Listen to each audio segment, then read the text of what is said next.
if not for yourself, then at least for your family, right? We all want to be healthy, we all want to be fit, and we all want to live a good life and have a good, happy family. I'm assuming so, unless you're not crazy, right? So, why can't you get yourself into good physical shape and to be healthy? Why can't you do it for yourself, right? It should be a requirement for yourself. Many people,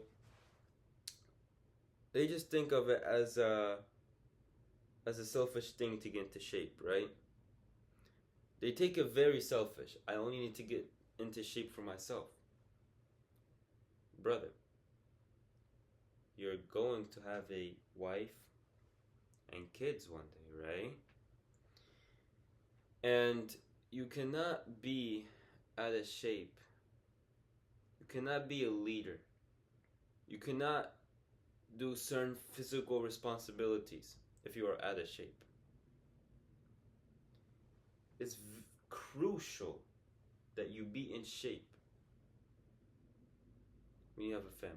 You must. There's many reasons to that, right? Number one, being a provider. You need to be physically capable to get up your ass, go work, do physical demanding things that need to be done around the house. If you're always tired and sluggish and weak, how are you going to lead children and your wife? How are you going to protect them? What if some robber comes into your house at night and starts assaulting your family and you're not able to do anything because you don't train? What are you going to do?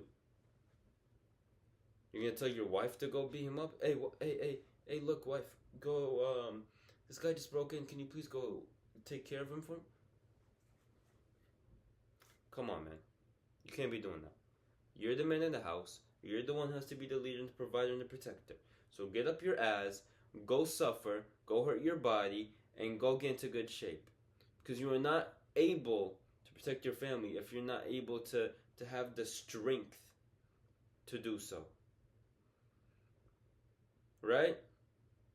And being a provider, you're gonna be working hours a day, and you're gonna have to come home and do some more shit. You know, just because work is done doesn't mean your day is completed. You still have to go home and do responsibilities. You have to deal with emotional responsibilities from the family and yada yada. There's more things that comes to it, and you need to be strong. Training will build up the mind and the body. You get two benefits in one. So please, if you want to do that, that's a way that you must be willing to accept. Number two, health is not just a personal thing for yourself, it's a generational thing. There's a saying, we get some of our bad habits from our parents, right? Even me, I've gotten habits I picked up that are not the best habits from my parents. Subconsciously, I just take them in, right? Your kids will eat how you eat and move how you move. And they will treat your body how you treat yours. Children get very influenced by parents. And even if you're not trying to influence something on them, they will still subconsciously take certain things from you. And it's not purpose. If they're always around you, they will get things and traits that are from you, right? So, if you're gonna expect your children to grow up strong and healthy and just superhuman, right? You need to expect it for yourself. Because where are they gonna get that? Where are they gonna get that influence from? From you, goofball. From you. So get up your ass and do it. You cannot expect something from children and not do it yourself, or not have at least tried to do it in your life before. You just cannot. You can have a little Tommy asking, "But Daddy, why do you have a big gut? And why do you need an oxygen mask? What are you going to tell them? You better tell them the truth because you don't want to take care of yourself, right? And of course, there are unfortunate parents that, you know, aren't capable of working out and have to be on medications. And that's an exception. It's very unfortunate. So you need to be grateful that God has blessed you with your amazing ability to walk, move, and lift things and do so many amazing things us humans are capable of, right? You need to be blessed, and you need to make sure you can influence your kids in a good way by not saying it, by taking action, and make sure they're seeing it. Because children don't learn from what you say, they learn from your actions. And that's how the world really works. And number 3, if you're not gonna be a strong, well-built man, you're gonna be a burden. There's no in between. There is absolutely no in between. Letting yourself go creates stress for everyone around you later on in your life. You don't want to be the guy that because you were too lazy to take care of yourself, you're too lazy to fix your diet, you just ate bullshit all the time, you didn't care about eating healthy, and therefore you ended up with some horrible disease, God forbid, right? A horrible disease.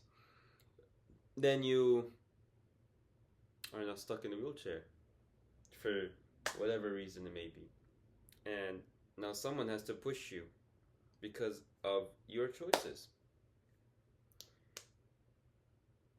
Someone has to wake you up at 3 a.m. to make sure you take your daily pills because you were not actionable enough to care for yourself. So now you're putting a burden on somebody else.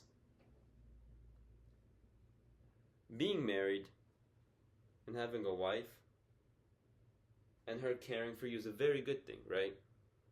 But at the end of the day, you have to realize you are the man. You take care of her, you love her. Of course the wife will care for you. You know, if you have a good woman, she will care for you. But when you give that burden to your wife, to have to wake up in the morning, to push you, to dress you, she's not gonna, especially if something horrible like a car accident or a crash or just something horrible happened to you and she has to do that, it's very unfortunate. It's a different scenario. But I'm talking about the scenario where you didn't care for yourself and now your wife has to care for you. There's 2 things she'll do. She'll care for you, but she won't have the intimate attraction to you, right? The love won't be like there it used to before. Or she'll just dip. She'll be like, you did this to yourself. I told you to take care of yourself, but you didn't want to. So I'm out. Peace. Right? Do not be a burden on the people around you, whether it be your mother, your wife, your children. You do not want, of course, as a father, you want your children to care for you when you're at old age. But that doesn't mean every little thing, from your food to this and that, because you couldn't be able to take care of yourself, they have to do. Right? Of course, there are circumstances that are unfortunate. But you need to control your mouth and you need to start lifting the weights now. Because if you do not, you will truly regret it later on. Okay, number 4. Discipline sets the tone. When your family sees you train and eat clean and take care of yourself, it becomes a standard in the house, right? So you raise the bar in the household of where the standard is going to be. You raise a standard for yourself, the house will raise it for itself. Your wife starts seeing you training and eating healthy. She gets in onto it. The kids start seeing it. They get onto it. So now it becomes a household thing where you guys have created a beautiful unity and a strong household where you guys are on your stuff, eating clean, feeling energized all the time. You guys all look great. And you guys are going to be that family that's like everybody says, wow, that family really takes care of themselves. And you're going to get way more opportunities for not just for yourself, but also for your family. you're going to be a very well respected family, right? But it's not just about the respect from other people, but it is something that comes with it. But what the main part is making sure your family is set and good, healthy, and fit. That's the main thing, guys. So please, guys, take care of yourself now, because you don't want to be at an older age and regretting not doing this or that, regretting your choices. You want to look at yourself in the mirror and be proud of what you've built, and you want to look at your family, which is a reflection off of your actions, and be like, wow, this is beautiful I have built. So thank you guys so much for watching the video. I'll tune in for the next one. Peace.